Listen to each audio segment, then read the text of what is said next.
ইরানের প্রতিশোধের আগুন থেকে বাদ পড়ছে না সৌদি আরবও। বিভিন্ন সংবাদ মাধ্যমের বরাতে জানা যায়, সৌদি আরবের রাজধানী রিয়াদেও বিস্ফোরণের শব্দ পাওয়া গেছে।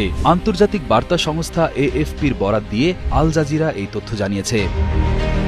অন্যদিকে ইসরায়েল ও মার্কিন হামলায় তেহরান জুড়ে ধোঁয়ার কুণ্ডুলি উড়তে দেখা গেছে। ইরানের গণমাধ্যমগুলো পশ্চিমাঞ্চলীয় ইলাহ প্রদেশ সহ দেশব্যাপী হামলার খবর জানিয়েছে।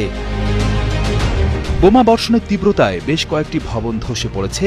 একই সময়ে সিরিয়ার আকাশে ইসরায়েলি বিমান উড়তে দেখা গেছে বলে খবর পাওয়া গেছে।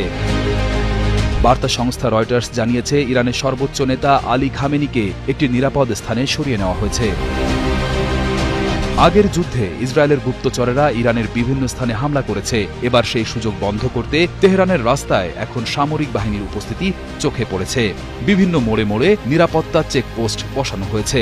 মার্কিন গোয়েন্দা সংস্থা বা জাতিসংঘের পারমাণবিক পর্যবেক্ষণকারী সংস্থা কেউই এমন কোনো প্রমাণ পায়নি যে ইরান পারমাণবিক অস্ত্র তৈরির চেষ্টা করছে।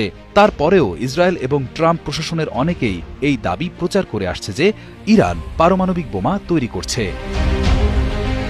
যুদ্ধ অপরাধের দায়ে অভিযুক্ত ইসরায়েলের প্রধানমন্ত্রী বেনিয়ামিন নেতানিয়াহু বলেছেন, ইরানে হামলার উদ্দেশ্য ছিল একটি অস্তিত্বগত হুমকি দূর করা।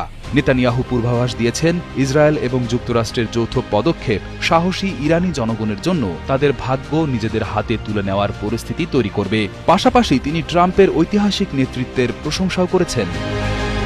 নাম প্রকাশে অনিচ্ছুক একটি সূত্র জানিয়েছে, আলোচনা চলার সময়ই এই হামলার পূর্ব পরিকল্পনা করা হয়েছিল। সূত্রটি আরও জানায়, এই আলোচনাগুলো ছিল স্রেফ একটি আচ্ছাদন।